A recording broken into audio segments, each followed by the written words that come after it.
la CNPS et sa nouvelle application mobile du régime social des travailleurs indépendants et NCA Bank Côte d'Ivoire, le vrai visage de la banque, vous offre RTI Money. Bonsoir à tous et bienvenue dans RTI Money, votre magazine qui vous plonge dans l'univers de la banque et des assurances, de la finance et de votre couverture sociale. Nettoyage industriel, entretien des bâtiments et espaces verts, gestion quotidienne de la propriété. Voici quelques prestations qu'offre notre invité de la semaine à travers son entreprise QuickNet Atalian, leader en Côte d'Ivoire dans le domaine de l'hygiène. Avec elle, on en saura davantage sur les opportunités de ce secteur qui semble anodin, mais qui peut rendre service et surtout qui peut générer de gros sous. Désiré Foukré-Porquet, bonsoir. Bonsoir Justine, bonsoir à tous. Merci d'avoir accepté d'être l'invité de ce numéro de RTI Money. Avec vous, je l'ai dit, on va en savoir un peu plus, combien ça coûte, quelle formation pour faire ce métier-là. Mais avant, ma team de chroniqueurs est présente et Soraya va nous dire maintenant de quoi on va parler ce soir dans les bons plans. Alors, recycler ces déchets plastiques en quelques clics, c'est désormais possible grâce à des applications de gestion de déchets et on en parle tout à l'heure. Avec vous, Christelle, c'est plutôt une immersion dans la production laitière. C'est bien ça. Et pour cela, on part à Kwebo, dans le département de Toumoudi. On va se plonger dans une unité de transformation de lait pour voir un peu comment est-ce que ça se passe, comment est produit le lait, entre investissement, coûts et même l'épineuse question de la chaîne de conservation. Et Monsieur Chiffre, Landry, vous nous parlez ce soir du SMIG. Tout à fait, Justine. 75 000 francs CFA, c'est le nouveau SMIG pour la Côte d'Ivoire depuis janvier 2023. Qu'est-ce que c'est? Quelles sont les personnes qui sont concernées par le SMIG? On voit tout ça dans ce numéro. Et on voit ça maintenant, Landry. On y va pour Écochi.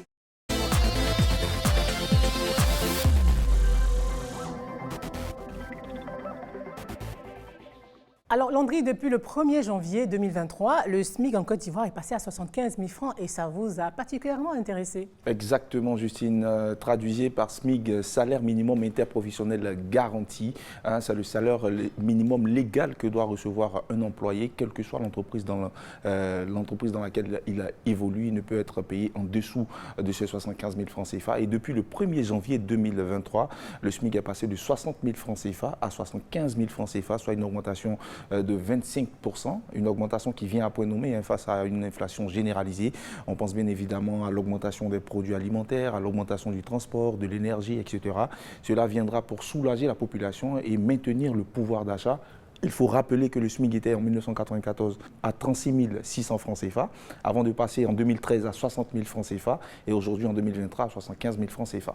Mais qui est concerné par ce SMIG-là? Alors, il faut dire que c'est tout le monde. Tous les employés sont concernés par ce SMIG. Et surtout, aujourd'hui, tous les nouveaux employés embauchés, c'est-à-dire à partir de la période de janvier 2023, seront payés sur la base des 75 000 francs CFA.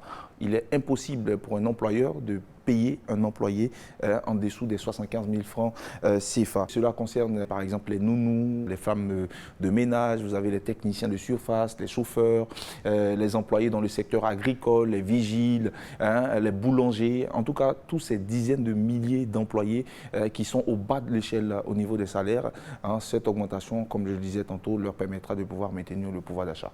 Et quel est l'état des lieux sur le continent? Alors, tout comme la Côte d'Ivoire, j'ai sélectionné deux pays, d'abord dans un premier temps dans la zone ouest africaine, qui ont procédé à une revalorisation de leur SMIG, en particulier le Togo, qui a vu son SMIG passer de 35 000 francs CFA à 52 500 francs CFA. Pareil pour le Bénin, qui a vu son SMIG passer de 40 000 francs CFA à 52 500 francs CFA. Le Sénégal, 58 900 francs CFA. Le Nigeria, son SMIG à 41 199 francs CFA. Le Mali, 40 000 francs CFA. Lorsque nous quittons la zone ouest africaine, on compare ailleurs sur le continent. Vous avez par exemple le Maroc qui a un SMIG qui s'établit à 169 178 francs CFA, l'île Maurice 140 637 francs CFA, l'Afrique du Sud 133 210 francs CFA. Quand on quitte l'Afrique, on part en Europe, dans un pays comme la France, vous avez le SMIG qui peut aller jusqu'à 887 555 francs CFA. Alors, Désiré Porquet, quel est votre regard sur ce salaire minimum interprofessionnel garanti? Le salaire minimum interprofessionnel garanti nous concerne en tout premier lieu. Nous sommes une entreprise qui a 95% d'ouvriers, donc de personnel concernés par cette augmentation du SMIC. Donc, pour une entreprise qui aujourd'hui est fière d'employer plus de 1200 personnes, je pense que vous faites tout de suite les calculs. Et ça nous concerne de prime abord. Ce que je voudrais préciser quand même, Justine, c'est qu'on parle de l'augmentation du SMIC, mais il faut savoir que ça n'exonère pas l'employeur de payer la prime de transport qui est obligatoire. Donc lorsqu'on parle des 75 000 francs du SMIC, à cela, il faut ajouter la prime de transport qui va varier selon l'endroit. À Abidjan, elle est de 30 000 francs. Elle a subi une augmentation il y a 2 ou 3 ans, il me semble.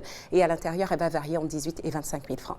Donc au salaire de 75 000 francs, qui est le SMIC obligatoire, auquel nulle entreprise ne peut se soustraire, il faut rajouter la prime de transport qui est obligatoire pour un employé qui va en entreprise. Et ça, donc ça a des conséquences sur Donc ça a des conséquences forcément. Pour nous, dont le salaire de l'ouvrier représente plus de 60% du coût de la prestation, ça a un impact direct sur le coût de nos prestations. Et bien entendu, il s'agit pour nous de répercuter ce coût à nos clients. Et vous comprenez bien que l'opération n'est pas simple. En tout cas, c'est compris. Merci Landry. C'est maintenant l'heure du 24 heures avec.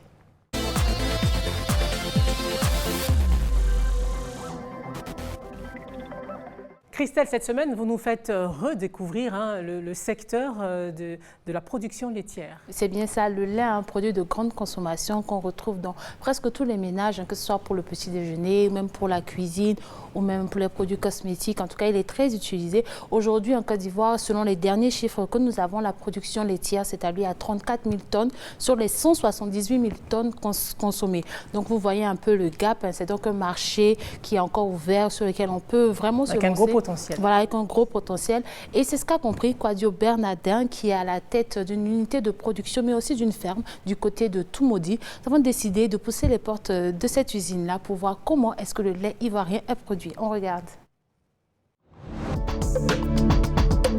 À plus de 200 km d'Abidjan, dans la ville de Toumoudi, la plus grande ferme laitière de Côte d'Ivoire, installée au cœur d'un domaine de 700 hectares. Sous ce hangar, une centaine de vaches exclusivement destinées à produire du lait de consommation. Le propriétaire, c'est lui, Bernardin Kwadio. Pour ces vaches dont le lait vaut de l'or, tout est passé au peigne fin, même la nourriture. Au niveau de la formulation, quelle quantité de foin vous avez mis dans cette ration? Nous avons utilisé une boîte de foin entière, soit 280 kg. Ingénieur électricien de formation, Bernardin s'est lancé il y a plus de 10 ans dans l'élevage classique de bovins, avant de faire une mutation vers l'élevage laitier, voyant le potentiel de la filière. Un type d'élevage minutieux pour lequel chaque vache a sa spécificité. Pour l'élevage, chaque vache a ses caractéristiques. Et chaque lait issu d'une race de vache est destiné à un produit particulier.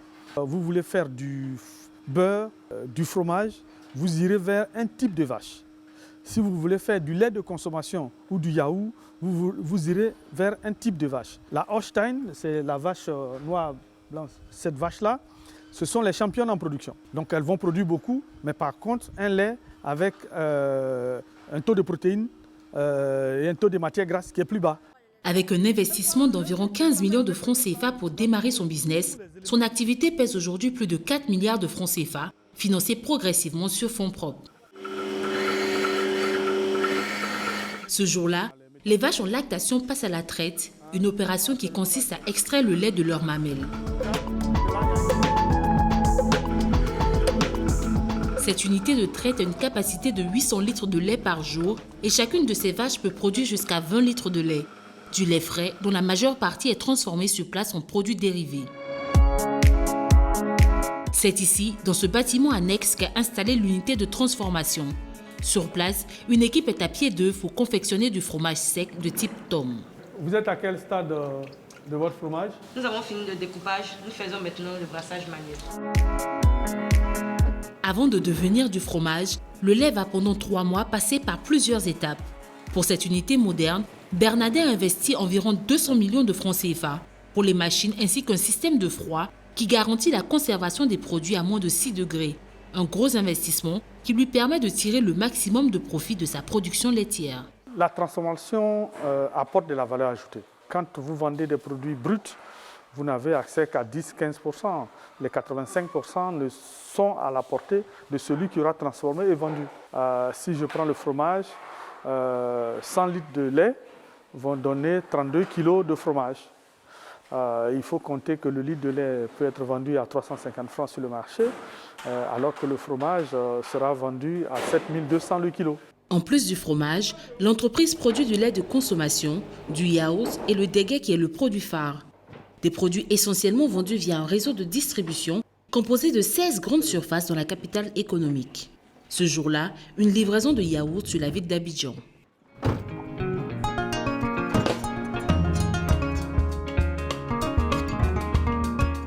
Quelques heures plus tard, c'est ici, dans l'une des surfaces les plus fréquentées de la zone, qu'a lieu la livraison.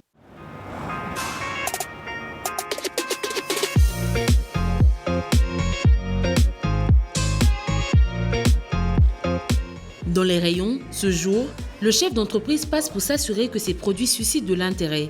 Dès qu'il en a l'opportunité, il se transforme en commercial de circonstance. Nous livrons aujourd'hui des produits issus de vaches nées en Côte d'Ivoire avec du lait trait en Côte d'Ivoire, voilà, sans adjuvants, sans conservateurs. Il est l'un des rares producteurs locaux à réussir à vendre dans ce type de surface aux côtés de grosses firmes internationales. Et pour y parvenir, il a dû répondre à un certain nombre d'exigences. En dépit de la concurrence agressive dans l'industrie du lait, Bernardin Kouadio fonde de grands espoirs dans ce secteur. Les produits qui arrivent en grande surface doivent avoir une traçabilité. La deuxième chose, il faut avoir des produits avec un prix qui soit concurrentiel. Et puis, il faut pouvoir avoir de la trésorerie pour pouvoir tenir la cadence donc, des grandes surfaces avec un délai de paiement qui est beaucoup plus long que quand vous vendez vous-même. Le marché du lait en Côte d'Ivoire, mais c'est dans toute l'Afrique de l'Ouest, le marché est porteur, le marché est en plein développement, mais il est très concurrentiel parce que beaucoup de produits importés font la concurrence au niveau du marché local. Selon les derniers chiffres du ministère de tutelle, la production locale de lait en Côte d'Ivoire est de 34 000 tonnes par an pour une consommation d'environ 240 000 tonnes. Un cap important que les producteurs locaux tentent tant bien que mal de combler. Christelle, quels sont les autres acteurs ivoiriens de ce secteur-là sur le marché? Alors, il faut savoir qu'aujourd'hui, le lait consommé est essentiellement importé. Il n'y a pas beaucoup de producteurs, de transformateurs, si je peux le dire, de lait ici en Côte d'Ivoire. Mais j'ai quand même trouvé une jeune dame, Nadia Gouda, qui est à la tête de sa marque de produits laitiers. Elle fait du fromage frais, elle fait du yaourt, elle fait du lait caillé, elle fait du déguet, elle fait du lait entier, une vraie variété de produits laitiers. À côté de cela, il faut aussi parler d'un des leaders sur le marché, une société qui est présente depuis 80 ans sur l'Afrique de l'Ouest, principalement au Sénégal et en Côte d'Ivoire.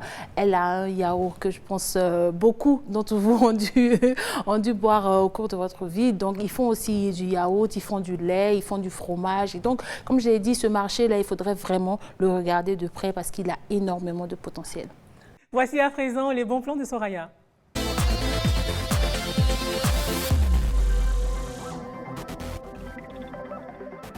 Soraya, avec vous ce soir, on va parler de recyclage. Eh bien oui, aujourd'hui, à l'ère du numérique, les services de collecte de déchets se digitalisent et désormais, à partir de votre téléphone portable, vous pouvez commander une collecte de déchets et de plus en plus de startups vont même jusqu'à récompenser la fidélité de leurs clients. Alors aujourd'hui, j'ai sélectionné pour vous quelques entreprises qui ont pour but de vous aider à bien gérer vos déchets tout en faisant de bonnes affaires. Et quelles sont ces entreprises? Alors, premièrement, vous avez ici une application qui vous propose un service de collecte de déchets.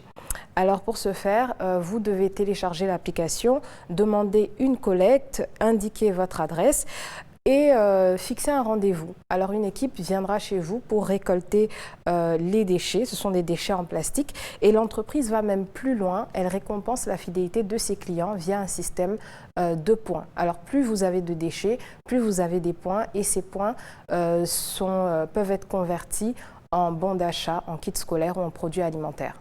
Est-ce que ça concerne tout type de déchets? Alors non, ça concerne essentiellement les bouteilles en plastique et pour passer une commande sur cette application, il faut avoir au moins 20 à 50 bouteilles en plastique à collecter. Et toujours dans la collecte des bouteilles en plastique, on a une autre application qui propose de récompenser ses clients avec du crédit de communication. Alors, pour espérer avoir du crédit de communication avec cette application, il faut avoir plusieurs points. 1000 points est égal à 1 kg de déchets en plastique collecté et 1 kilo égale à 75 francs CFA. Autant dire qu'il vous faudra plusieurs kilos pour espérer avoir assez de crédit. Désiré Porquet, est-ce que vous qui êtes dans le domaine de la propreté, de l'hygiène, est-ce que le recyclage vous intéresse aussi? Naturellement, on ne peut pas être un acteur de la propreté et ne pas s'intéresser au recyclage. D'abord parce qu'on sait l'effet que la pollution a sur la planète, on sait l'effet que le plastique qui n'est pas recyclé a sur la planète, et puis parce que nous-mêmes, nous sommes consommateurs de plastique, de carton, de bouteilles. Donc le recyclage pour nous, c'est sur 2 points. D'abord, essayer d'éduquer nos clients au tri, ce qui nous permet de récupérer certaines bouteilles et d'essayer de les faire entrer dans le circuit de recyclage. Donc nous travaillons avec certains acteurs du pays qui font déjà du recyclage. Et puis nous-mêmes, nous essayons de recycler nos contenants.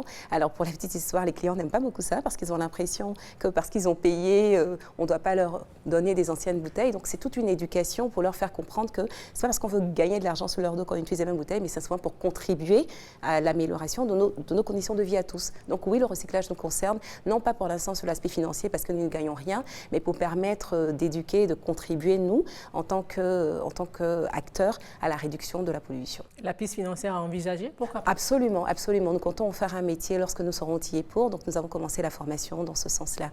En réalité, nous sommes intéressés par toute la chaîne de valeur qui concerne notre métier et le recyclage en fait naturellement partie. Merci Soraya. On marque à présent une petite pause et on revient juste après la page pub avec notre invité Désiré Foukré-Porquet, spécialiste du domaine de l'hygiène. À tout de suite.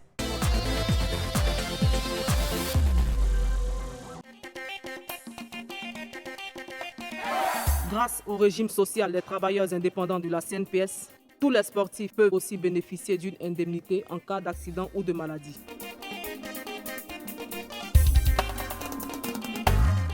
Ami a cotisé 600 francs par jour et elle reçoit 75 000 francs par mois depuis son accident. Travailleurs indépendants, payez vos cotisations sans frais via MTN Momo, Wave et Orange Money. La CNPS, maintenant, c'est pour tout le monde.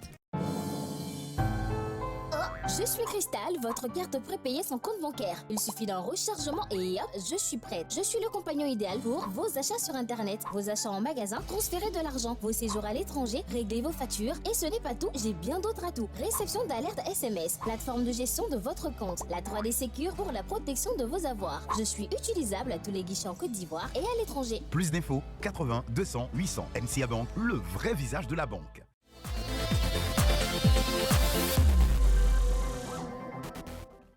Multi-entrepreneur, prix d'excellence de l'entrepreneuriat féminin 2019, activiste pour l'autonomisation des femmes et spécialiste dans le domaine de l'hygiène, Désiré Foukré-Porquet est toujours en notre compagnie et avec elle, on va maintenant parler du business de l'hygiène. Tout va bien jusqu'ici? Très bien, je suis ravie d'être là, toujours.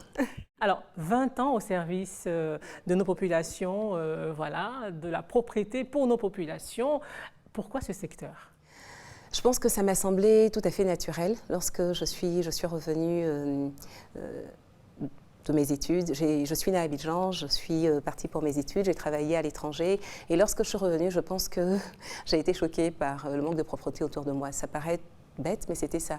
Donc d'une part, j'ai été choquée par le manque de propreté. Je trouvais qu'Abidjan était sale et que moi, j'allais changer ça. Je trouvais que, bah voilà, moi j'ai vécu dans un environnement qui était plutôt privilégié, propre, où je m'ébattais dans les espaces verts et j'ai trouvé que les gens avaient un comportement qui n'était plus du tout citadin, des déchets partout.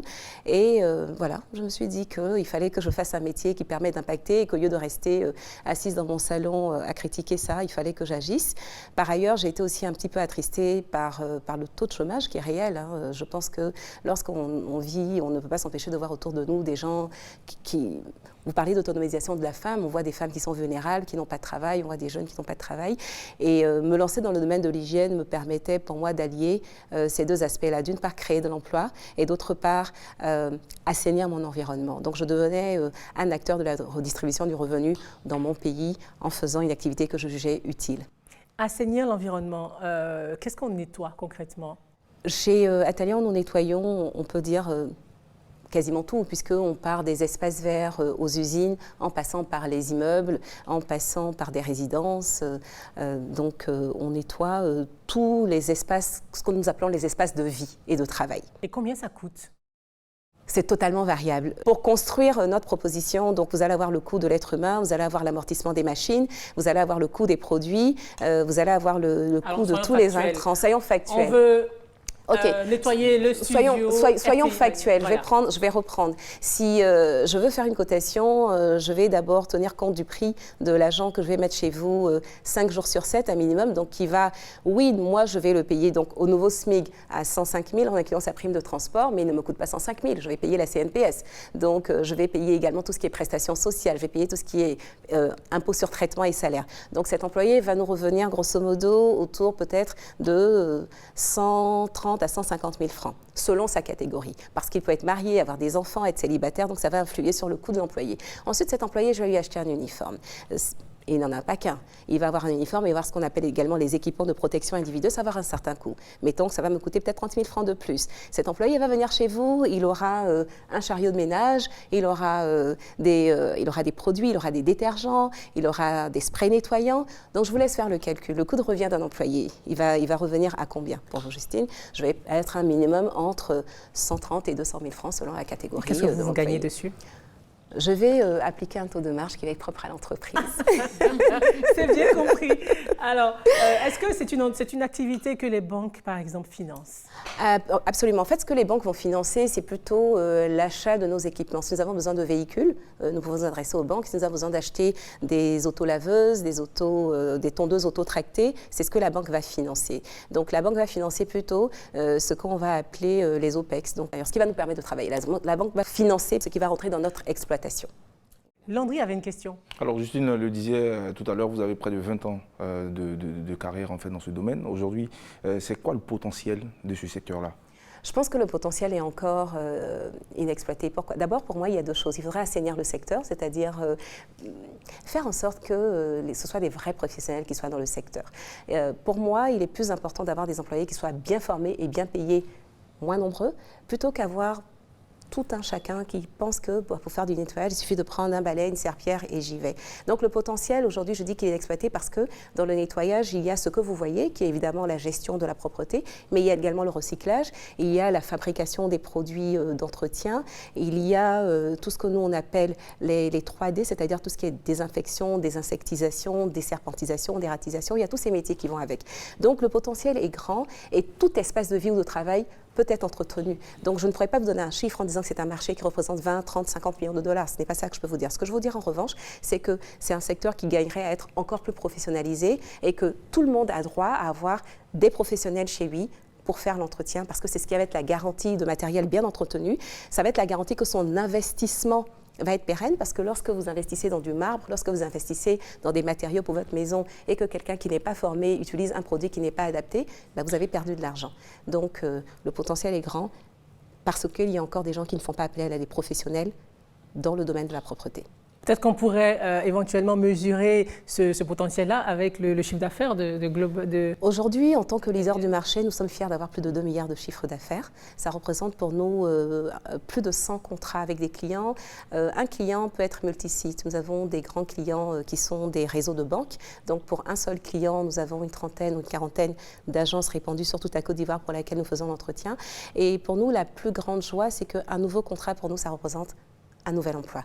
Et c'est ce qui est extrêmement important. Alors, au-delà du sentiment de satisfaction d'aller signer un contrat avec un client, il y a cette double satisfaction de savoir que nous créons de nouveaux emplois. Et aujourd'hui, nous faisons partie des sociétés qui employons à Abidjan. Quand vous prenez notre secteur d'activité, si vous prenez le secteur de la sécurité auquel vous faisiez allusion tout à l'heure et vous le jumelez avec le secteur de la propreté, nous avons facilement plus de 50 000 employés dans ce domaine-là. Et ça peut augmenter, à condition que nous continuions d'être des professionnels et que nous donnions des formations adéquates à ces personnes-là. Justement, parlons de formation, comment ça se passe à ce niveau-là? Est-ce qu'il y a des écoles de formation Il n'y en a aucune à ma connaissance en Côte d'Ivoire et il est déplorable de savoir que dans notre système actuel, il n'y a pas de diplôme en hygiène et en propreté. Mais, encore une fois, au lieu de critiquer ce qui n'existe pas, nous avons décidé d'anticiper et nous sommes fiers d'avoir lancé depuis le 18 janvier le premier centre de formation au métier de la propreté et au facility management qui va permettre, dans un premier temps, de former d'abord nos propres employés et toutes les personnes qui postulent chez nous. Nous le faisons déjà en interne et avec le centre de formation. Nous allons aller un pas plus loin avec des certificats. Nous sommes accompagnés par un organisme pour ça. Et demain, nous allons étendre cette formation à tout le territoire, ce qui va permettre de créer, nous l'espérons, à terme des diplômes en matière de propreté et d'hygiène. Désiré Foukré-Porquet, merci d'avoir répondu aux questions. Merci à vous, merci de m'avoir reçu sur ce plateau. C'est encore une fois un honneur et un plaisir. Merci. Merci les amis. RTI Money pour ce soir, c'est terminé. Merci de nous avoir suivis. On se retrouve dans une semaine. Mais d'ici là, portez-vous bien. Bonsoir. La CNPS et sa nouvelle application mobile du régime social des travailleurs indépendants et NCA Bank Tête d'Ivoire, le vrai visage de la banque, vous ont offert RTI Money.